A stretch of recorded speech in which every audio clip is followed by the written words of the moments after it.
70ನೇ ವರ್ಷದ ಕನ್ನಡ ರಾಜ್ಯೋತ್ಸವ ಅತ್ಯಂತ ವೈಭವದಲ್ಲಿ ನಾಡಿನಾದ್ಯಂತ ಕನ್ನಡಿಗರು ಅತ್ಯಂತ ದೊಡ್ಡ ಮಟ್ಟದಲ್ಲಿ ಆಚರಣೆಯನ್ನು ಮಾಡ್ತಾ ಇದ್ದಾರೆ. ನಾಡಿನ ಪ್ರತಿ ಕುಟುಂಬದ ಕನ್ನಡಿಗರಿಗೆ ಮತ್ತು ನಾಡಿನಲ್ಲಿ ವಾಸವನ್ನು ಮಾಡ್ತಾ ಇರತಕ್ಕಂಥ ಪ್ರತಿಯೊಬ್ಬರಿಗೂ ತಾಯಿ ಭುವನೇಶ್ವರಿ ಒಳ್ಳೆಯ ಬದುಕನ್ನು ಕೊಡಲಿ ಅಂತಕ್ಕಂಥ ಶುಭ ಹಾರೈಸ್ತೀನಿ. ಗುಂಡಿ ಮುಚ್ಚೋದಕ್ಕೆ ಡೆಡ್ಲೈನ್ ಕೊಟ್ಟಿದ್ದಾರೆ ಸರ್ಕಾರ. ಮುಖ್ಯಮಂತ್ರಿ ಕೇಳೋದಕ್ಕೆ ಡಿ ಕೆ ಶಿವಕುಮಾರ್ ಕೇಳಿ ಅನ್ನೋ ಮಾತನ್ನು ಹೇಳಿದ್ದಾರೆ. ಇನ್ನು ರಸ್ತೆ ಗುಂಡಿ ಸಮಸ್ಯೆ ಕೂಡ ಹಾಗೆ ಇದೆ ಸರ್ ಬೆಂಗಳೂರಿನಲ್ಲಿ.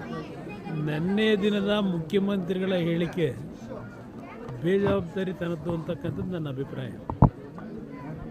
ಮುಖ್ಯಮಂತ್ರಿಗಳು ಸಿದ್ದರಾಮಯ್ಯನವರು ಈಗ ಶಿವಕುಮಾರ್ ಅವರು ಅನ್ನೋದು ಪ್ರಶ್ನೆ ಆಗೋಗುತ್ತೆ. ಡಿ ಕೆ ಶಿವಕುಮಾರ್ ಅವ್ರನ್ನ ಕೇಳಿ ಅಂತ ಮುಖ್ಯಮಂತ್ರಿಗಳು ಹೇಳಿದ್ರೆ ಮುಖ್ಯಮಂತ್ರಿಗಳೇ ಸಭೆ ಮಾಡಿ ಒಂದು ಡೆಡ್ಲೈನ್ ಕೊಟ್ಟು ಕಾಲದ ಒಂದು ಗಡುವನ್ನು ಕೊಟ್ಟು ಇದನ್ನು ಗುಂಡಿಗಳನ್ನು ಮುಚ್ಚಬೇಕು ಅಂತ ಹೇಳಿ ಮುಖ್ಯಮಂತ್ರಿಗಳ ಮಾತುಗೂ ಸಹ ಎಷ್ಟು ಬೆಲೆ ಈ ಅಧಿಕಾರಿಗಳು ಕೊಡ್ತಾ ಇದ್ದಾರೆ ಅಂತಕ್ಕಂಥದ್ದು ಮುಖ್ಯಮಂತ್ರಿಗಳ ಹೇಳಿಕೆ ನೋಡಿದಾಗ ಅವರು ಈ ರಾಜ್ಯದ ಮುಖ್ಯಮಂತ್ರಿಯಾಗಿ ನಿರ್ವಹಣೆ ಮಾಡಲಿಕ್ಕೆ ಕೆಲಸವನ್ನು ಅಸಮರ್ಥರಾಗಿದ್ದೇನೆ ಅಂತಕ್ಕಂಥದ್ದು ಏನಾದರೂ ಅದರಲ್ಲಿ ಅರ್ಥೈಸಿದ್ದಾರೆ ಅಂತಕ್ಕಂಥದ್ದು ನನ್ನ ಅಭಿಪ್ರಾಯ.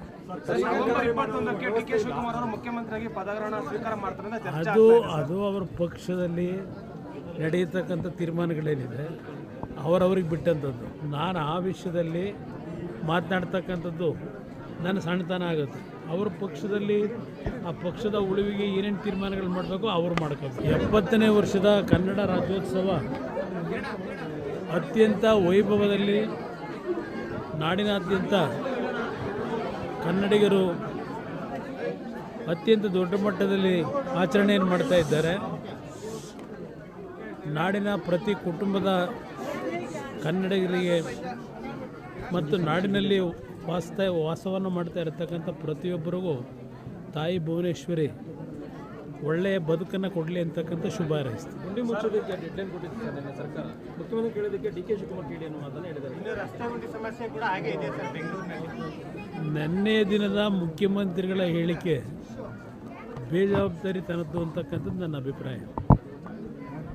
ಮುಖ್ಯಮಂತ್ರಿಗಳು ಸಿದ್ದರಾಮಯ್ಯನವರು ಈಗ ಶಿವಕುಮಾರ್ ಅವರು ಅನ್ನೋದು ಪ್ರಶ್ನೆ ಆಗೋಗುತ್ತೆ.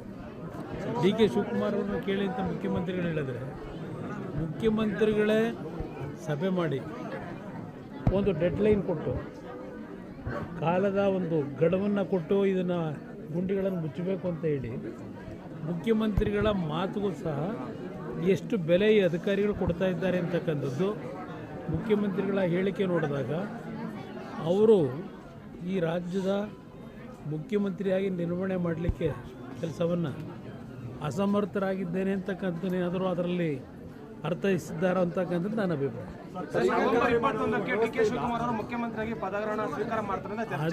ಅದು ಅವರ ಪಕ್ಷದಲ್ಲಿ ನಡೆಯತಕ್ಕಂಥ ತೀರ್ಮಾನಗಳೇನಿದೆ ಅವರವ್ರಿಗೆ ಬಿಟ್ಟಂಥದ್ದು. ನಾನು ಆ ವಿಷಯದಲ್ಲಿ ಮಾತನಾಡ್ತಕ್ಕಂಥದ್ದು ನನ್ನ ಸಣ್ಣತನ ಆಗುತ್ತೆ. ಅವ್ರ ಪಕ್ಷದಲ್ಲಿ ಆ ಪಕ್ಷದ ಉಳಿವಿಗೆ ಏನೇನು ತೀರ್ಮಾನಗಳು ಮಾಡಬೇಕು ಅವರು ಮಾಡ್ಕೋಬೇಕು. 70ನೇ ವರ್ಷದ ಕನ್ನಡ ರಾಜ್ಯೋತ್ಸವ ಅತ್ಯಂತ ವೈಭವದಲ್ಲಿ ನಾಡಿನಾದ್ಯಂತ ಕನ್ನಡಿಗರು ಅತ್ಯಂತ ದೊಡ್ಡ ಮಟ್ಟದಲ್ಲಿ ಆಚರಣೆಯನ್ನು ಮಾಡ್ತಾ ಇದ್ದಾರೆ. ನಾಡಿನ ಪ್ರತಿ ಕುಟುಂಬದ ಕನ್ನಡಿಗರಿಗೆ ಮತ್ತು ನಾಡಿನಲ್ಲಿ ವಾಸವನ್ನು ಮಾಡ್ತಾ ಇರತಕ್ಕಂಥ ಪ್ರತಿಯೊಬ್ಬರಿಗೂ ತಾಯಿ ಭುವನೇಶ್ವರಿ ಒಳ್ಳೆಯ ಬದುಕನ್ನು ಕೊಡಲಿ ಅಂತಕ್ಕಂಥ ಶುಭ ಹಾರೈಸ್ತೀನಿ. ಗುಂಡಿ ಮುಚ್ಚೋದಕ್ಕೆ ಡೆಡ್ಲೈನ್ ಕೊಟ್ಟಿದ್ದಾರೆ ಸರ್ಕಾರ. ಮುಖ್ಯಮಂತ್ರಿ ಕೇಳೋದಕ್ಕೆ ಡಿ ಕೆ ಶಿವಕುಮಾರ್ ಕೇಳಿ ಅನ್ನೋ ಮಾತನ್ನು ಹೇಳಿದ್ದಾರೆ. ಇನ್ನು ರಸ್ತೆ ಗುಂಡಿ ಸಮಸ್ಯೆ ಕೂಡ ಹಾಗೆ ಇದೆ ಸರ್ ಬೆಂಗಳೂರಿನಲ್ಲಿ. ನಿನ್ನೆ ದಿನದ ಮುಖ್ಯಮಂತ್ರಿಗಳ ಹೇಳಿಕೆ ಬೇಜವಾಬ್ದಾರಿತನದ್ದು ಅಂತಕ್ಕಂಥದ್ದು ನನ್ನ ಅಭಿಪ್ರಾಯ. ಮುಖ್ಯಮಂತ್ರಿಗಳು ಸಿದ್ದರಾಮಯ್ಯನವರು ಈಗ ಶಿವಕುಮಾರ್ ಅವರು ಅನ್ನೋದು ಪ್ರಶ್ನೆ ಆಗೋಗುತ್ತೆ.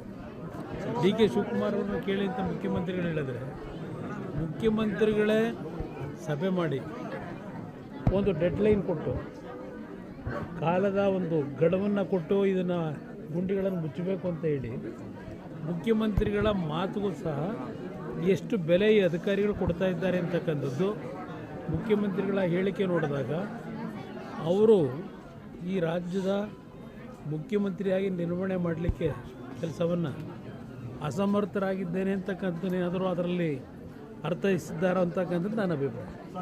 ನವೆಂಬರ್ 21ಕ್ಕೆ ಡಿ ಕೆ ಶಿವಕುಮಾರ್ ಅವರು ಮುಖ್ಯಮಂತ್ರಿಯಾಗಿ ಪದಗ್ರಹಣ ಸ್ವೀಕಾರ ಮಾಡ್ತಾರೆ ಅಂತ ಚರ್ಚೆ ಅದು ಅವರ ಪಕ್ಷದಲ್ಲಿ ನಡೆಯತಕ್ಕಂಥ ತೀರ್ಮಾನಗಳೇನಿದೆ ಅವರವ್ರಿಗೆ ಬಿಟ್ಟಂಥದ್ದು. ನಾನು ಆ ವಿಷಯದಲ್ಲಿ ಮಾತನಾಡ್ತಕ್ಕಂಥದ್ದು ನನ್ನ ಸಣ್ಣತನ ಆಗುತ್ತೆ. ಅವ್ರ ಪಕ್ಷದಲ್ಲಿ ಆ ಪಕ್ಷದ ಉಳಿವಿಗೆ ಏನೇನು ತೀರ್ಮಾನಗಳು ಮಾಡಬೇಕು ಅವರು ಮಾಡ್ಕೋಬೇಕು. 70ನೇ ವರ್ಷದ ಕನ್ನಡ ರಾಜ್ಯೋತ್ಸವ ಅತ್ಯಂತ ವೈಭವದಲ್ಲಿ ನಾಡಿನಾದ್ಯಂತ ಕನ್ನಡಿಗರು ಅತ್ಯಂತ ದೊಡ್ಡ ಮಟ್ಟದಲ್ಲಿ ಆಚರಣೆಯನ್ನು ಮಾಡ್ತಾ ಇದ್ದಾರೆ. ನಾಡಿನ ಪ್ರತಿ ಕುಟುಂಬದ ಕನ್ನಡಿಗರಿಗೆ ಮತ್ತು ನಾಡಿನಲ್ಲಿ ವಾಸವನ್ನು ಮಾಡ್ತಾ ಇರತಕ್ಕಂಥ ಪ್ರತಿಯೊಬ್ಬರಿಗೂ ತಾಯಿ ಭುವನೇಶ್ವರಿ ಒಳ್ಳೆಯ ಬದುಕನ್ನು ಕೊಡಲಿ ಅಂತಕ್ಕಂಥ ಶುಭ ಹಾರೈಸ್ತೀನಿ. ಗುಂಡಿ ಮುಚ್ಚೋದಕ್ಕೆ ಡೆಡ್ಲೈನ್ ಕೊಟ್ಟಿತ್ತು ಸರ್ ನಿನ್ನೆ ಸರ್ಕಾರ. ಮುಖ್ಯಮಂತ್ರಿ ಕೇಳಿದ್ದಕ್ಕೆ ಡಿ ಕೆ ಶಿವಕುಮಾರ್ ಕೇಳಿ ಅನ್ನೋ ಮಾತನ್ನು ಹೇಳಿದ್ದಾರೆ. ಇನ್ನು ರಸ್ತೆ ಗುಂಡಿ ಸಮಸ್ಯೆ ಕೂಡ ಹಾಗೆ ಇದೆ ಸರ್ ಬೆಂಗಳೂರಿನಲ್ಲಿ. ನಿನ್ನೆ ದಿನದ ಮುಖ್ಯಮಂತ್ರಿಗಳ ಹೇಳಿಕೆ ಬೇಜವಾಬ್ದಾರಿತನದ್ದು ಅಂತಕ್ಕಂಥದ್ದು ನನ್ನ ಅಭಿಪ್ರಾಯ. ಮುಖ್ಯಮಂತ್ರಿಗಳು ಸಿದ್ದರಾಮಯ್ಯನವರು ಈಗ ಶಿವಕುಮಾರ್ ಅವರು ಅನ್ನೋದು ಪ್ರಶ್ನೆ ಆಗೋಗುತ್ತೆ. ಡಿ ಕೆ ಶಿವಕುಮಾರ್ ಅವ್ರನ್ನ ಕೇಳಿ ಅಂತ ಮುಖ್ಯಮಂತ್ರಿಗಳು ಹೇಳಿದ್ರೆ ಮುಖ್ಯಮಂತ್ರಿಗಳೇ ಸಭೆ ಮಾಡಿ ಒಂದು ಡೆಡ್ಲೈನ್ ಕೊಟ್ಟು ಕಾಲದ ಒಂದು ಗಡುವನ್ನು ಕೊಟ್ಟು ಇದನ್ನು ಗುಂಡಿಗಳನ್ನು ಮುಚ್ಚಬೇಕು ಅಂತ ಹೇಳಿ ಮುಖ್ಯಮಂತ್ರಿಗಳ ಮಾತುಗೂ ಸಹ ಎಷ್ಟು ಬೆಲೆ ಈ ಅಧಿಕಾರಿಗಳು ಕೊಡ್ತಾ ಇದ್ದಾರೆ ಅಂತಕ್ಕಂಥದ್ದು ಮುಖ್ಯಮಂತ್ರಿಗಳ ಹೇಳಿಕೆ ನೋಡಿದಾಗ ಅವರು ಈ ರಾಜ್ಯದ ಮುಖ್ಯಮಂತ್ರಿಯಾಗಿ ನಿರ್ವಹಣೆ ಮಾಡಲಿಕ್ಕೆ ಕೆಲಸವನ್ನು ಅಸಮರ್ಥರಾಗಿದ್ದೇನೆ ಅಂತಕ್ಕಂಥದ್ದೇನಾದರೂ ಅದರಲ್ಲಿ ಅರ್ಥೈಸಿದ್ದಾರೋ ಅಂತಕ್ಕಂಥದ್ದು ನನ್ನ ಅಭಿಪ್ರಾಯ. ನವೆಂಬರ್ 21ಕ್ಕೆ ಡಿ ಕೆ ಶಿವಕುಮಾರ್ ಅವರು ಮುಖ್ಯಮಂತ್ರಿಯಾಗಿ ಪದಗ್ರಹಣ ಸ್ವೀಕಾರ ಮಾಡ್ತಾರೆ ಅಂತ ಚರ್ಚೆ ಅದು ಅವರ ಪಕ್ಷದಲ್ಲಿ ನಡೆಯತಕ್ಕಂಥ ತೀರ್ಮಾನಗಳೇನಿದೆ ಅವರವ್ರಿಗೆ ಬಿಟ್ಟಂಥದ್ದು.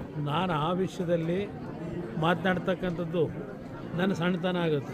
ಅವ್ರ ಪಕ್ಷದಲ್ಲಿ ಆ ಪಕ್ಷದ ಉಳಿವಿಗೆ ಏನೇನು ತೀರ್ಮಾನಗಳು ಮಾಡಬೇಕು ಅವರು ಮಾಡ್ಕೋಬೇಕು. 70ನೇ ವರ್ಷದ ಕನ್ನಡ ರಾಜ್ಯೋತ್ಸವ ಅತ್ಯಂತ ವೈಭವದಲ್ಲಿ ನಾಡಿನಾದ್ಯಂತ ಕನ್ನಡಿಗರು ಅತ್ಯಂತ ದೊಡ್ಡ ಮಟ್ಟದಲ್ಲಿ ಆಚರಣೆಯನ್ನು ಮಾಡ್ತಾ ಇದ್ದಾರೆ.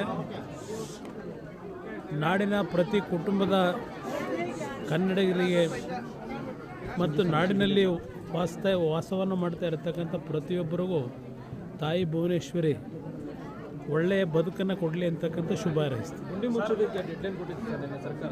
ಮುಖ್ಯಮಂತ್ರಿ ಕೇಳಿದ್ದಕ್ಕೆ ಡಿ ಕೆ ಶಿವಕುಮಾರ್ ಕೇಳಿ ಅನ್ನೋ ಮಾತನ್ನು ಹೇಳಿದ್ದಾರೆ. ಇನ್ನು ರಸ್ತೆ ಗುಂಡಿ ಸಮಸ್ಯೆ ಕೂಡ ಹಾಗೆ ಇದೆ ಸರ್ ಬೆಂಗಳೂರಿನಲ್ಲಿ.